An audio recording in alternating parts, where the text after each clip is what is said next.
before the flood drowned mountains and silenced nations.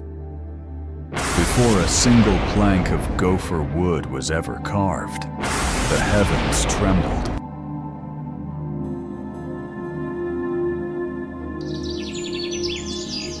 And a light not born of God tore through the sky. There was a time before wrath, before judgment. In the early days of the world, when rivers still ran with the first waters of Eden, and the breath of the Almighty echoed in the morning wind, men tilled the land and raised children in reverence.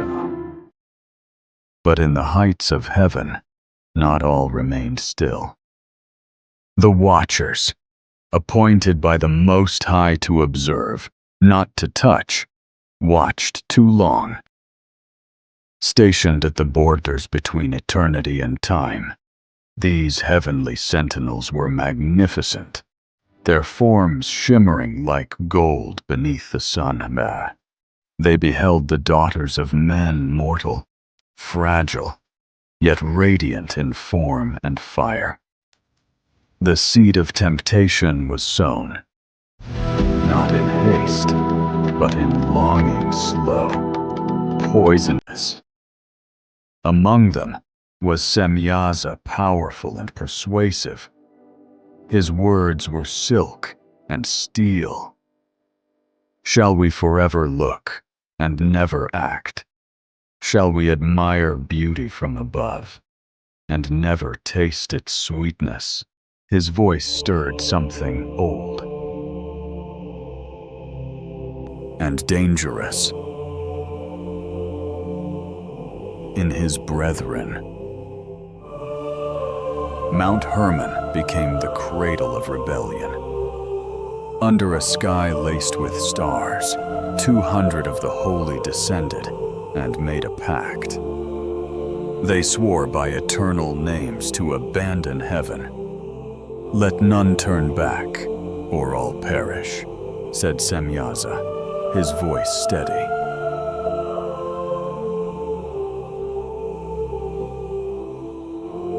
Though his spirit trembled.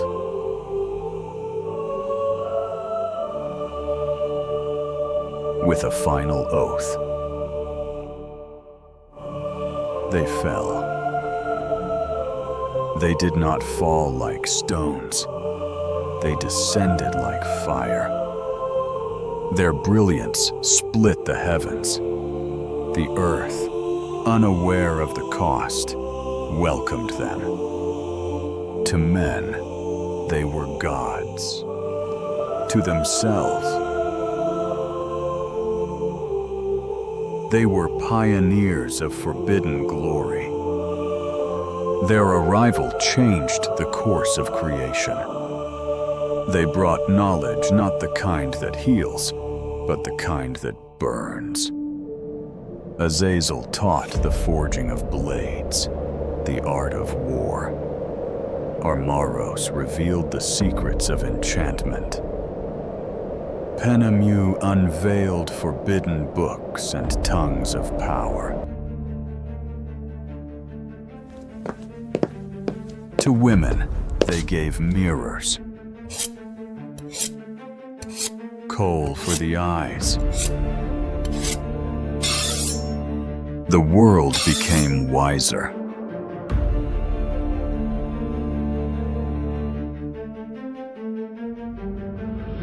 But also darker.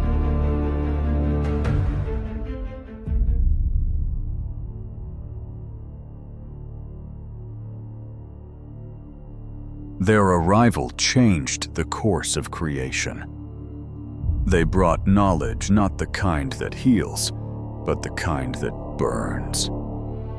Azazel taught the forging of blades, the art of war. Armaros revealed the secrets of enchantment. Penemu unveiled forbidden books and tongues of power.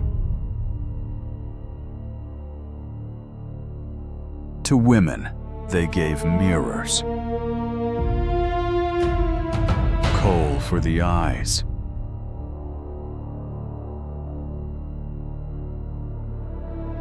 for the lip, and charms to stir desire. The world became wiser.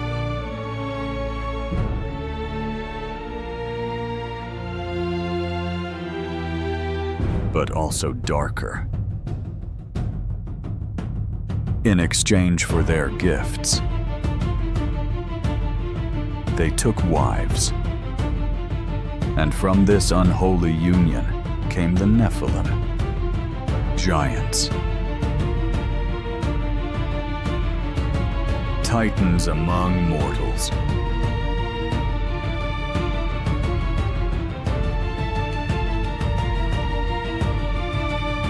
Tall as cedar trees,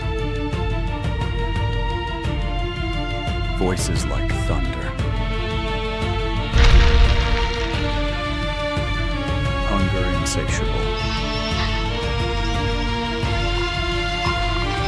At first, men marveled at them. They were heroes, protectors, builders of towers that touched the clouds. But admiration turned to fear. The Nephilim turned upon the world that birthed them. They devoured livestock, crops, and men. They drained rivers and felled forests. They enslaved cities and demanded tribute in flesh and gold. They battled one another for sport and split the earth with their fury.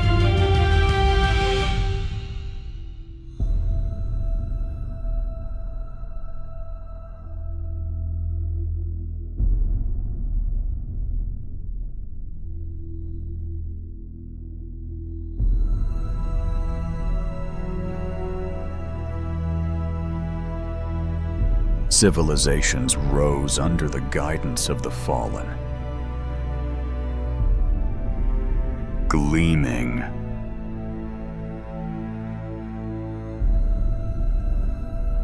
terrible.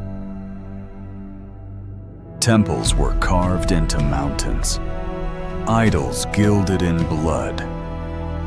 Incense burned day and night. As chants echoed across valleys, children disappeared, sacrificed. Mankind no longer prayed upward. They bowed to the sky's deserters. The Watchers basked in worship. Yet something stirred in them.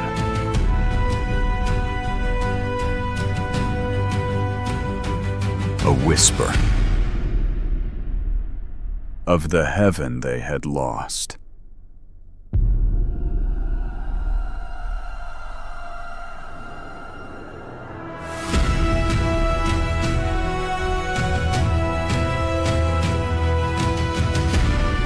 They had gained dominion.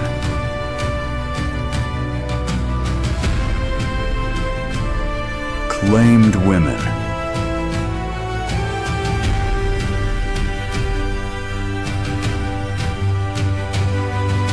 But forfeited light.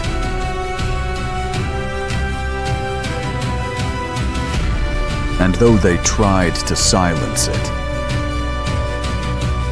the heavens above remained.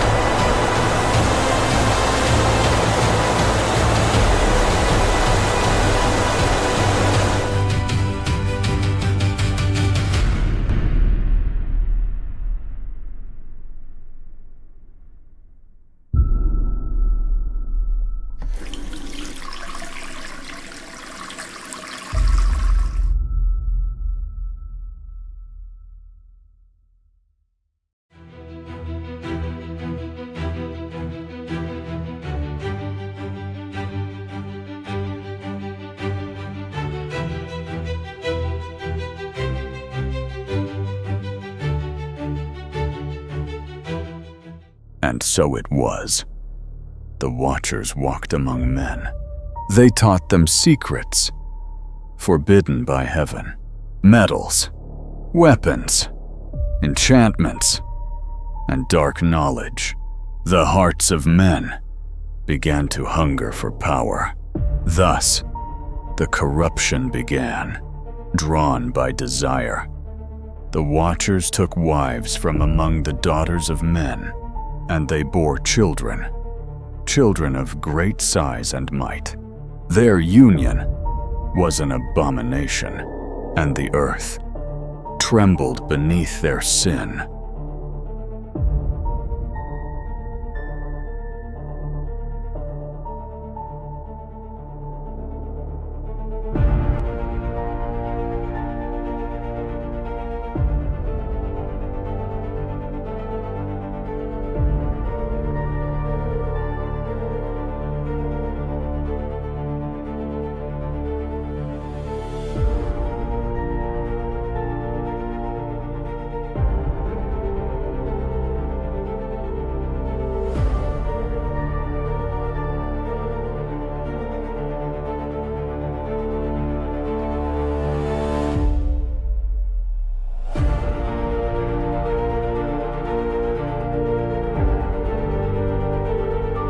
From these unholy unions, the Nephilim were born, giants, towering over men, with strength beyond imagining, and hearts of stone. Men looked upon them and were filled with fear, for these were not children of the earth, nor of heaven.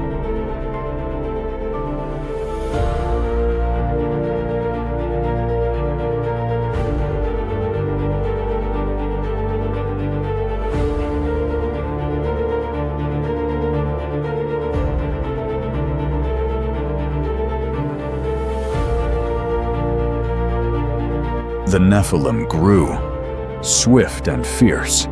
They ruled the lands as tyrants and conquerors. No city, no tribe could stand before them. They spilled blood without mercy, and the cries of the innocent rose to the heavens. Men turned to idols and dark arts. They forgot the Most High. Violence filled the earth. Mothers mourned, fathers despaired, and the land itself was defiled. Then the earth cried out. The blood of the innocent stained the soil, and the voices of the oppressed reached the throne of heaven. The Most High heard and was grieved, and judgment was decreed.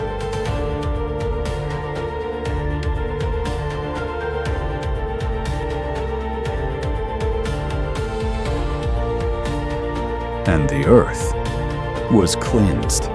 The waters receded. The sky cleared. And Noah set foot upon dry ground. He built an altar and gave thanks to the Most High.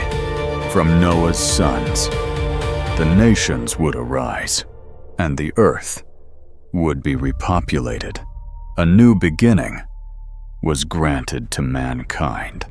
But the shadow of the past remained. The knowledge of the Watchers had not perished. In secret, it was passed down, and in the hearts of men, pride began to stir once more. And men said, "Let us build a city. Let us raise a tower to the heavens. Let us make a name for ourselves." Thus, Babel was born, and once again, mankind sought to defy the Most High. But the Most High came down. He confused their language and scattered them across the earth. For pride leads only to ruin, and the Tower of Babel fell.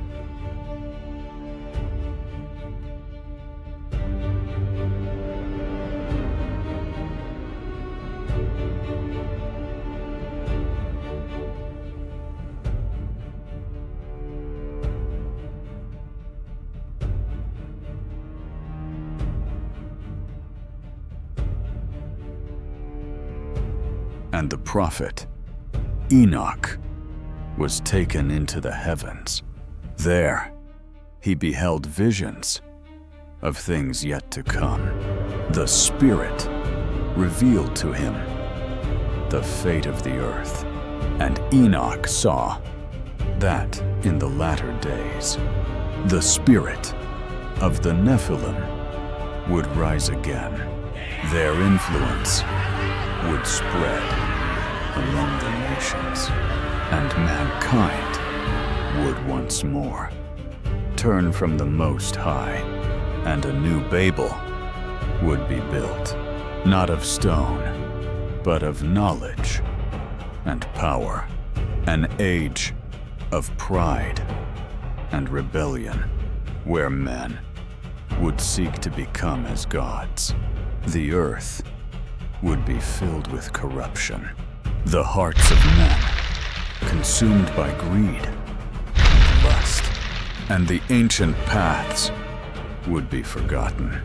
Once again, the cry of the earth would rise, and Enoch was told, "Warn the righteous of what is to come, for the day of judgment draws near, and only those who walk in the light shall stand."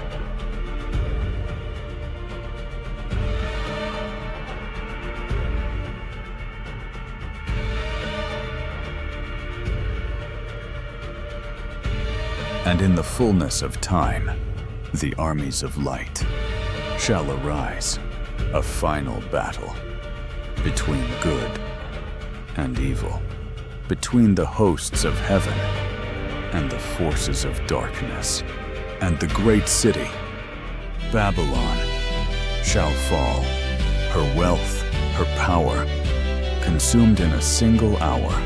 Her merchants, her kings, shall weep and wail, for the judgment of the Most High shall be swift, and the spirit of the Nephilim shall be broken, their dominion brought to ruin, their memory wiped from the earth. Never again shall they rise. Then a new heaven and a new earth shall be revealed, for the former things have passed away, and there shall be no more sorrow, no more death, no more tears, and the righteous shall dwell with the Most High forever, in peace and in light, for the kingdom of God shall have no end.